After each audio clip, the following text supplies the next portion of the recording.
Salut, allez, de retour sur le Malossi G2 Replica.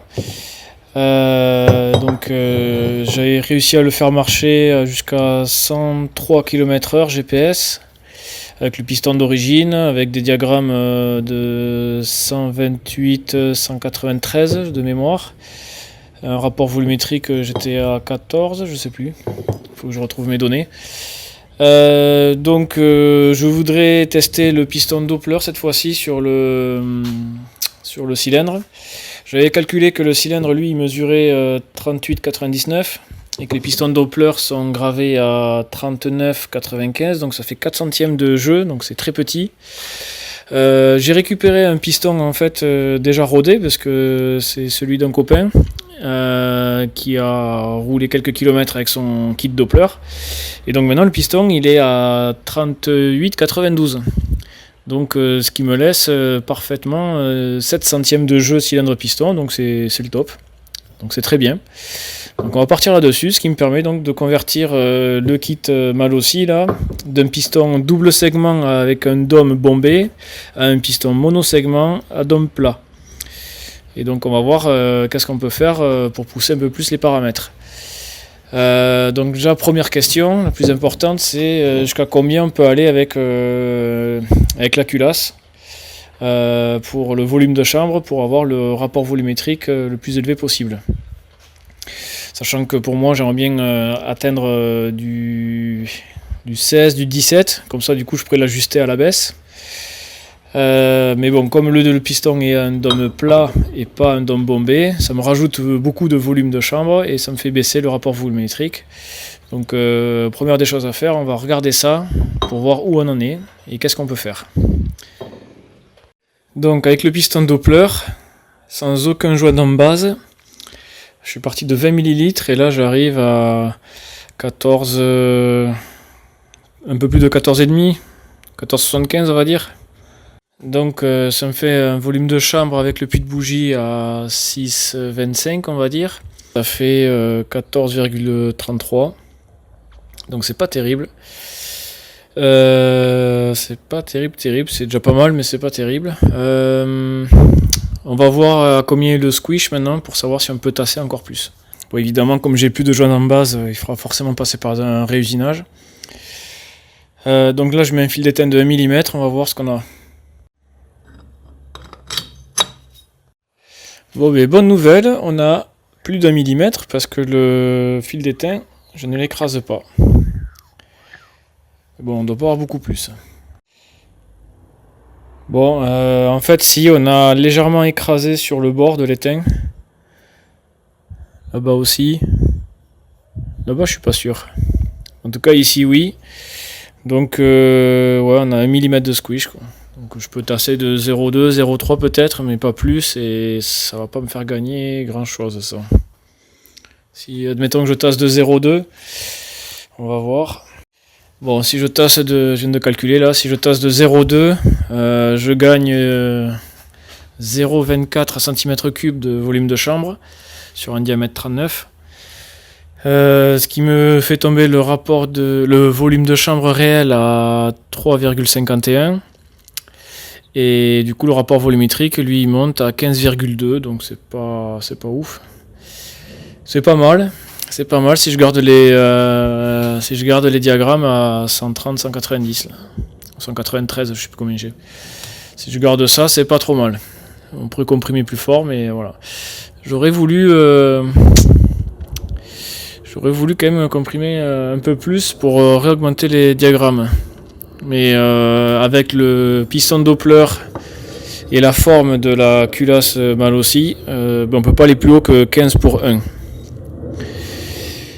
Donc si je peux pas faire plus haut que ça, je peux pas. Je suis bridé un petit peu au niveau des diagrammes, quoi. Je vais peut-être perdre en performance de monter les diagrammes d'échappement sans monter le rapport volumétrique au-dessus de 15. Bon, sachant que là, si je veux monter du 15 pour 1, il me faut surfacer le cylindre parce que j'ai pas de joint en base et il me manque encore 0,2 à baisser. Donc si je mets un joint en base de 0,25, il faut que je surface le cylindre de 0,45. Donc au mieux de 0,5 J'enlève 0,5 sur le plan de dessus, ce qui me permettrait de jouer avec les joints d'en base pour m'ajuster le squish vraiment comme je le veux, quoi. Donc voilà. Si je veux le monter avec le piston Doppler, il va falloir que je sorte les bras, la plaque de marbre, du papier à poncer à foison là, et que je frotte le cylindre sur 0,5 mm.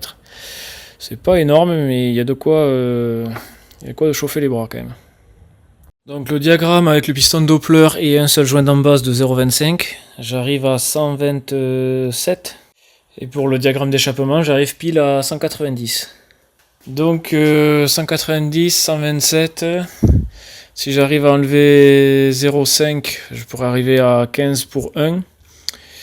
Donc ça serait le maximum que je préfère avec le piston Doppler en rabotant un petit peu le cylindre.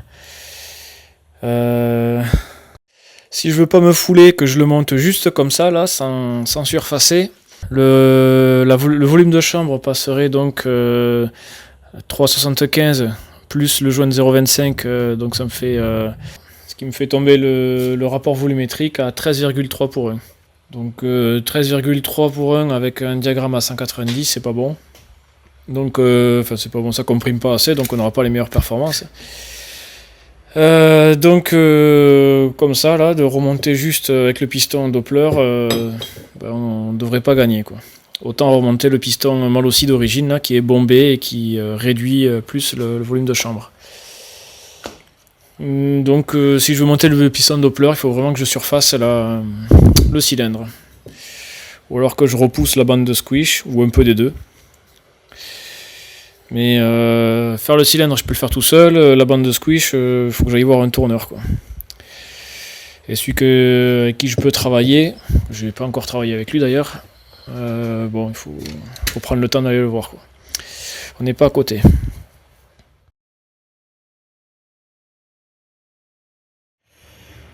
Donc 1,48.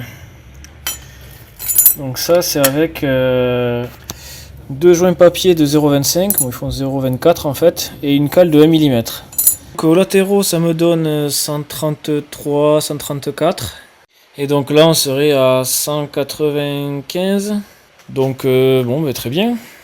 Donc ça a resserré le croisement, là on est à 61, 62 degrés de croisement. Bon, ça c'est facile de refoutre un coup de fraise là si on veut l'augmenter encore. Je pense que je vais essayer plutôt comme ça d'abord. Après rien n'empêche de redémonter pour remettre plus de croisement. Donc du coup 195 à l'échappement, donc il faudrait bien tasser, il faudrait 15 ou du 16 pour 1. Donc là, surfacer le cylindre ne suffira pas, puisque j'arrive à 15 pour 1 maximum, entre le piston et la chambre de culasse comme elle est là. Donc il faudrait que je modifie aussi la chambre de culasse. L'intérieur de la bande de squish, ça fait 29.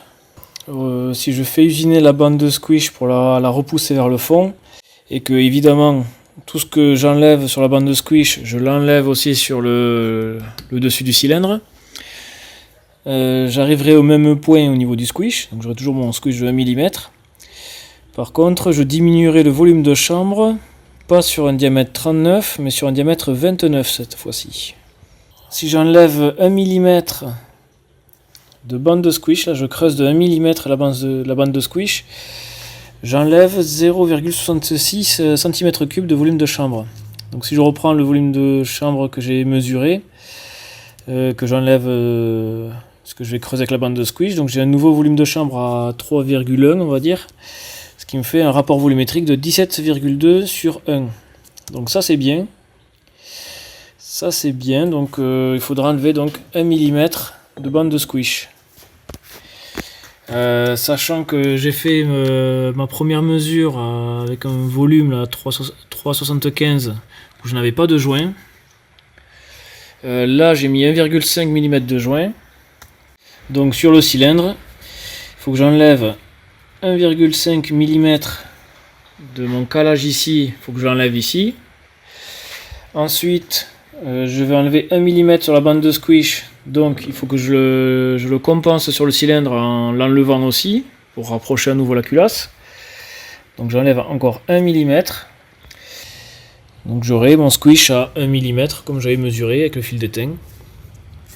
Avec un rapport volumétrique à 17. Avec mon calage ici qui me permet d'avoir les diagrammes 134, 195, je sais plus. Avec ça on est pas mal quoi. Donc du coup j'aurai plus qu'à ajuster pour mettre du 16 pour 1 par exemple. Et après je ferai des essais à 15 ou à 17 pour voir qu'est-ce qui est mieux. Mais au moins j'aurai le choix quoi. Donc finalement il faudrait que j'aille voir l'usineur pour qu'il m'enlève 1 mm de bande de squish et qu'il m'enlève 2,5 mm sur la hauteur du cylindre. Et là, ça me permettra de monter le piston Doppler avec des bons paramètres. Bon, si je peux essayer de vous filmer les usinages à l'atelier, ça serait sympa. On verra. Bah, allez, à la prochaine, salut!